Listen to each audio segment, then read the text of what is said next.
Yeasts are one of our most important workers in our brewery. Obviously, we want to treat them as nice as we can. And there are so many different strains of yeasts and different types of yeasts. And boy, can yeast get expensive. However, how about let's just save our yeasts, use them over and over again. And that's what we're going to talk about today. We're going to be recycling some of our yeasts, washing them, and storing them. This segment is sponsored by homebrewtalk.com. Join us and talk about your homebrew ideas, questions, recipes, or anything else to help with your homebrewing enjoyment. homebrewtalk.com.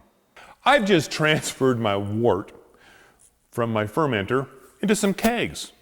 So now I've got in the bottom of this some great yeast. But I also got a bunch of trub that I really don't want. And that's what I'm going to want to separate.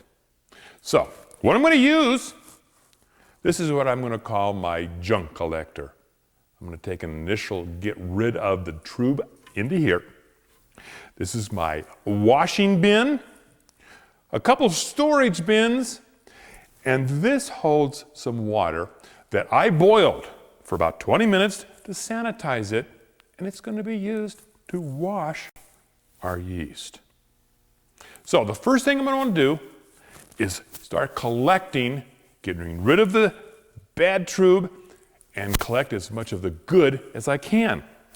Now, if you happen to be using a plastic bucket fermenter, it is going to work just as well for you. Matter of fact, it's probably going to be easier because you can see what you're doing. And if you're using a glass carboy, great. You're going to see those layers in there. And you're basically going to see three different layers. You're going to see a bottom layer of really ugly stuff. This is the trub that we are not even slightly interested in. Then we're going to see this lovely creamy layer. This is our great yeast, and this is what we want to recycle. Finally, sitting on top of that's going to be a little leftover beer. So when we decant it out of those containers into our bucket, we want to be very careful to try and not get any of that old trub that we don't want to use. With my conical fermenter, I'm able to go to the bottom, get the crap out, and start with the good stuff. First thing we're going to do is we want to get rid of some of that old trub that's in here that we do not want. There it comes. This has got some of the parts that we couldn't possibly want, dead cells, some hops and other stuff. And you'll notice it starts to flow a little bit better, but we still just got the uglies. There we come. So now we're going to get rid of that. Now we're going to capture some of that good yeast. You can see how it flows. Till we get a little bit of that beer flowing out with it.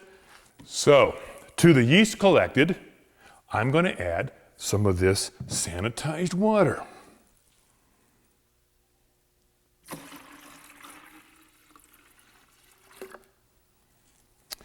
The reason I'm using such a large container is I like to have plenty of headroom to be able to work this stuff through. Because basically, it's time to do a little washing of the yeast. And that's what we're doing. So what's happening? Well, I'm breaking up all the clumps. And now I'm just going to let this sit for probably an hour, and it'll start to separate. As you can see, we've allowed this now to settle down, and it's broken down into layers.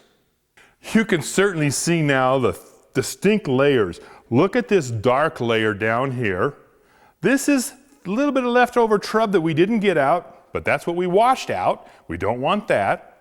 Then we've got this beautiful layer of yeast, and of course, we've got some old beer up here. I want to very carefully decant some of this liquid off of my yeast. I don't have room for all this liquid in my bottles, so I'm going to very carefully decant it. Now we don't want to be moving this in much because we want to keep the layers basically separated.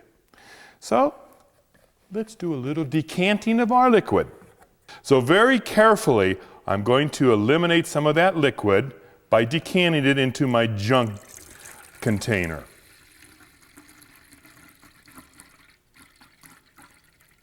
Now we just need to add our yeast and liquid to each jar. And I'm watching the tube that I have in the back to make sure it's kind of staying. I can see the color difference. We've got it. So now I just need to seal up my jars and put them in a refrigerator. What I'm going to do also is I'm going to put a nice little label on there. It's going to tell me date that I harvested them and what yeast species this is. I want to know what it was so that I have a whole collection of different yeasts for different styles of beers. I know which to go to. One thing we will be always doing, next brew day, we will have taken this yeast and we will have added it into our flask and made a good yeast starter. Yeast starters are just important all the time. But as you can see right now, I could do 2 complete batches with just the 2 jars, and I've got plenty of yeast in both of them now. So this is a great way if you find yeast that you really love, the flavors and what it adds to your beer, and you want to save it and use it over and over again. How wonderful. If what you're really after is just to save a few dollars, because boy, this yeast can get expensive. Great way to save money. Plus, you really are being a brewer, aren't you?